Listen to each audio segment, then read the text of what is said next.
What's up, bud? It's Rob. This is Apparel Success, and in this video here, I'm going to give you a 100% new view on what it means to be an entrepreneur. And this video here is really coming from a place of me being frustrated seeing online all of the fluff around entrepreneurship and all of these people who are just like entrepreneurship. I literally can hardly even say that word anymore.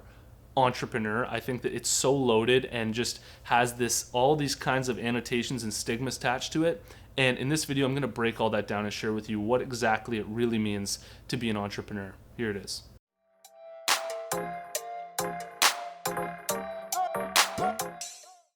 This video here is sponsored by my buds over at BrandCrowd, and if you need designs made for your clothing brand, then I recommend you check out BrandCrowd. BrandCrowd has a tool called the Logo Maker tool, which is where they have a huge library of already professionally designed logos that you can customize. So you can add your own fonts, your own layouts to them. All that's free to try. Then if you like the logo, then you can decide to purchase it and remove it from the marketplace so that it's yours. If you're interested, follow the link in the description because it'll give you a huge discount. All right, all fluff aside, what entrepreneurship really is at its core is a high risk, high reward career choice. And if you look at people who work a regular 9-to-5 job, I'm sure a lot of you guys are working 9-to-5 jobs while you're building your clothing brand on the side. The upside of working a 9-to-5 job is that there's stability in it and there's predictability in your paycheck. So you don't need to, worry about this huge amount of risk because you know that when you go to work, you're going to be making money and you're fine. You're going to be able to live your life on very, very predictable terms. Now, the downside, obviously, about going to a 9-to-5 job is exactly that. Everything becomes predictable. You hit a ceiling eventually in your work and you end up doing the same thing every single day, and you lose that adventurous side of life, and you end up just having to be stuck in this place, and that's all that you do every single day. Now, when it comes to entrepreneurship, the upside is that there's no ceiling. I don't have a boss right now. However much money I make with K-Bud, however much money I make with this YouTube channel here is however much money I make.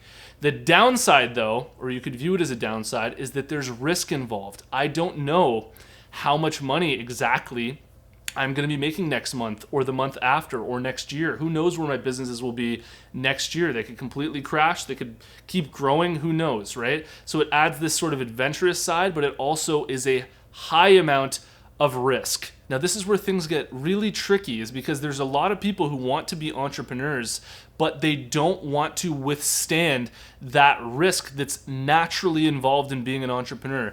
The name of the game of entrepreneurship is dealing with risk, okay? And there's a lot of people who I see starting up clothing brands, they invest $1,000 and then they get really scared and terrified because now there's some risk involved, and that's literally the name of the game. Like, that's exactly what you signed up for when you decide to become an entrepreneur, and you really, really need to embrace it and embrace the potential failure that's around every single corner when you're an entrepreneur, because that is what entrepreneurship is about. And generally, the people who become very successful and make a lot of money are the people who are putting up a massive amount of risk all the time and experiencing massive failures, but also experiencing massive wins. Okay, if you look at guys like Steve Jobs, who I know is the most cliche guy to bring up as an entrepreneur all the time, but Steve Jobs was putting down millions of dollars to start up, Apple, and then it'd fail, and then he'd invest $1 million. He was losing millions of dollars at a time in order to get it to the point where now it's one of the world's biggest companies, right? So basically, if you're only putting up, say, $100 at a time of risk, then that's not a lot of risk, right? Because it's only $100, and really the upside of investing something like $100 isn't that huge, because you can't make, a $1 million company very easily off a $100 investment. So if you're willing to invest $1 million into your clothing brand, then you're assuming the risk of potentially losing $1 million, but you're also giving yourself the upside of potentially making 10 or 20 or $50 million or whatever, because you've invested that much, and that's how much it would take to really take a clothing brand to that level. And what I'm really trying to show you here is that wherever you're at right now, you may be investing $100 or $500 into your clothing brand. wherever it is that you're at, there's always going to be a level of risk involved, and that is okay. It's okay to be experiencing a level of risk inside of your business,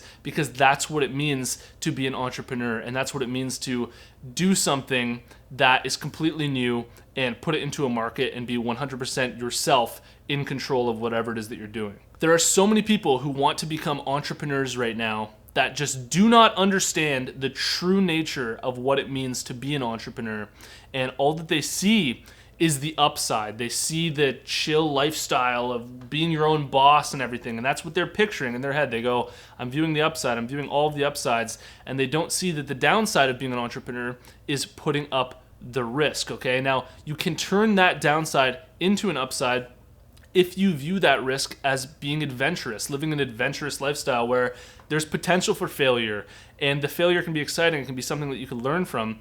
But generally, when people are viewing entrepreneurship, they're not thinking about that. Most of the entrepreneurs that you talk to, the entrepreneurs are the guys who just attend events all the time, and they're just, shaky hands, and they're just doing their thing, right? And there's really no substance behind it. And I really urge you as an entrepreneur to gain that substance, to really understand what it means on a deep level to become an entrepreneur, because I think that it will really help you in every aspect of running your business. I hope you liked this video here and got a lot out of it. Let me know what you think in the comments below, and drop your brand down there. I like to check out the brands that are watching these videos. And you can also find a link in the description to a closed Facebook group for apparel success if you're interested in joining. Otherwise, see you in the next one. Peace.